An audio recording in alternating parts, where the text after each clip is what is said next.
اعوذ باللہ من الشیطان الرجیم بسم اللہ الرحمن الرحیم وانکحوا الایام منکم، اور دیکھو اپنی بیواؤں کی شادیاں کر دیا کرو، والصالحین من عبادکم، یہ بھی اب ایک بہت اہم ہے بات۔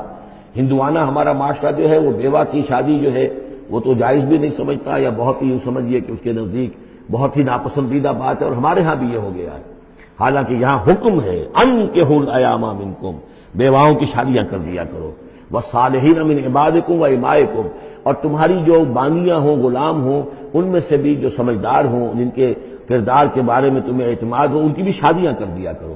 ایک کی کنیز ہے، ایک کا غلام ہے، ان کی شادی ہو جائے۔ اب ظاہر بات ہے وہ کنیز جو ہے اپنے آقا کے، اب اس کے ساتھ وہ تمتع نہیں کر سکے گا، اس لیے کہ اس نے اجازت دے دی ہے کہ اس کی کنیز کی شادی ہو گئی ہے کسی غلام کے ساتھ۔ والصالحین من عبادکم و امائکم ان یکونوا فقراء، اگر وہ فقیر ہوں گے، مہر وغیرہ دینے کی ان کے اندر ہمت نہیں ہے، صلاحیت نہیں ہے، یغنہم اللہ من فضلہ، تو ہو اللہ تعالیٰ ہو سکتا ہے کہ ان کو اپنے فضل سے غنی کر دے۔ واللہ واسع علیم، اللہ واسع بہت سمائی رکھنے والا، کشائش والا، کشادگی والا اور جاننے والا ہے۔ یعنی یہ بھی ہے کہ کسی وقت انسان سوچے کہ اگر میں شادی کروں گا تو وہ بھی اپنی قسمت ساتھ لے کر آئے گی، کیا پتہ کہ میرے اس وقت حالات جو ہیں اگر کچھ خراب بھی ہیں تو اللہ تعالیٰ اس کی قسمت سے، اس کے حوالے سے اللہ تعالیٰ میرے لیے رزق کا دروازہ کھول دے۔ وَلْيَسْتَعْفِفِ الَّذِينَ لَا يَجِدُونَ نِكَاحًا، اور جو لوگ نکاح کی قدرت بالکل نہ رکھتے ہوں، شادی کر ہی نہ سکتے ہوں، کچھ بھی نہ ہو ان کے پاس، نہ کوئی گھر ہو جس میں کہ اپنی بیوی کو رکھ سکیں، نہ کوئی نان نفقے کا سامان ہو، نہ کوئی مہر دے سکیں، وَلْيَسْتَعْفِفْ، تو انہیں چاہیے کہ وہ اپنی عفت کی حفاظت کریں، پوری طریقے سے اپنے اس جو جنسی جذبے کو کنٹرول کریں۔ الَّذِينَ لَا يَجِدُونَ نِكَاحًا حَتَّى يُغْنِيَهُمُ اللَّهُ مِنْ فَضْلِهِ، یہاں تک کہ اللہ تعالیٰ انہیں اپنے فضل سے غنی کر دے۔ وَالَّذِينَ يَبْتَغُونَ الْكِتَابَ مِمَّا مَلَكَتْ أَيْمَانُكُمْ فَكَاتِبُوهُمْ، اور تمہارے غلاموں میں سے جو تمہارے ساتھ چاہیں مکاتبت کرنا۔ یہ مکاتبت کا قاعدہ یہ تھا کہ غلام یہ طے کرتا تھا کہ جناب میں آپ کو اتنے لاکھ درہم دے دوں گا، اتنی مدت کے اندر اندر آپ مجھے آزاد کر دیجئے، تو یہ معاہدہ ہو گیا، اب وہ آزاد ہو گیا۔ لیکن آزادی اسی میں ہے کہ اسے وہ رقم اتنی عرصے کے اندر ادا کرنی ہے، وہ کمائے گا، محنت کرے گا، کوشش کرے گا اور وہ رقم ادا کر دے گا، یہ مکاتبت تھی۔ تو جو بھی تمہارے غلاموں میں سے مکاتبت چاہے، مما ملکت ایمانکم فکاتبوہم، تو یہ مکاتبت کر لیا کرو۔ قرآن مجید نے وہ تمام راستے کھولے ہیں کہ جن سے غلاموں کی آزادی کا جو ہے آسانی کے ساتھ تدریجاً سہج انداز کے اندر ان کی غلامی کا جو ہے سلسلہ ختم ہو کر آزادی کی طرف راستہ کھل جائے۔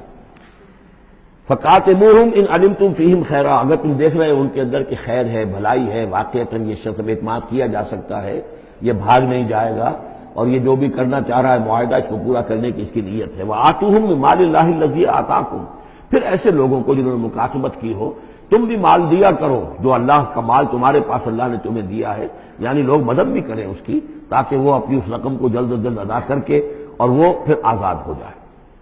وَلَا تُكْرِهُوا فَتَيَاتِكُمْ عَلَى الْبِغَاءِ، اور دیکھو اپنی باندیوں کو، چھوکریوں کو، یہ جو وہاں پہ باندیاں کنیزیں ہوتی تھی، انہیں بدکاری پر مجبور نہ کرو۔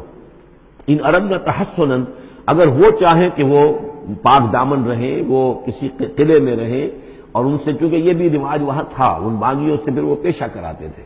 اب یہ اصل میں اصلاح ہو رہی ہے اس معاشرے کی، اور اس کے اندر ان چیزوں کو رفتہ رفتہ روکا جا رہا ہے۔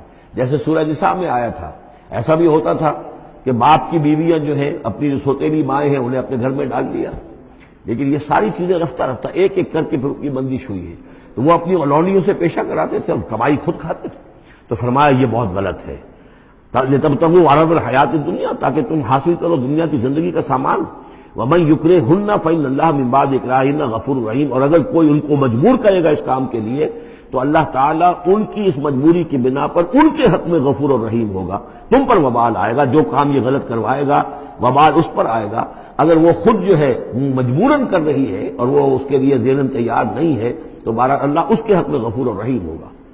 وَلَقَدْ أَنزَلْنَا إِلَيْكُمْ آيَاتٍ مُبَيِّنَاتٍ، اور دیکھو ہم نے نازل کر دی ہے تمہاری جانب یہ روشن آیات، وَمَثَلًا مِّنَ الَّذِينَ خَلَوْا مِن قَبْلِكُمْ، اور وہ ساری باتیں بھی ہم نے بتا دی ہیں کہ جو ان لوگوں میں تھیں جو تم سے پہلے تھے۔ یہ ساری گندگیاں، معاشرتی خرابیاں جو ہیں یہ پہلوں کے اندر بھی تھیں، ہم نے ان سب کی نشاندہی کر دی ہے۔ وَمَوْعِظَةً لِّلْمُتَّقِينَ، اور اہل تقویٰ کے لیے ہم نے نصیحت یہ نازل فرما دی ہے۔ قَدْ جَاءَتْكُم مَّوْعِظَةٌ مِّن رَّبِّكُمْ وَشِفَاءٌ لِّمَا فِي الصُّدُورِ۔ صدق اللہ العظیم۔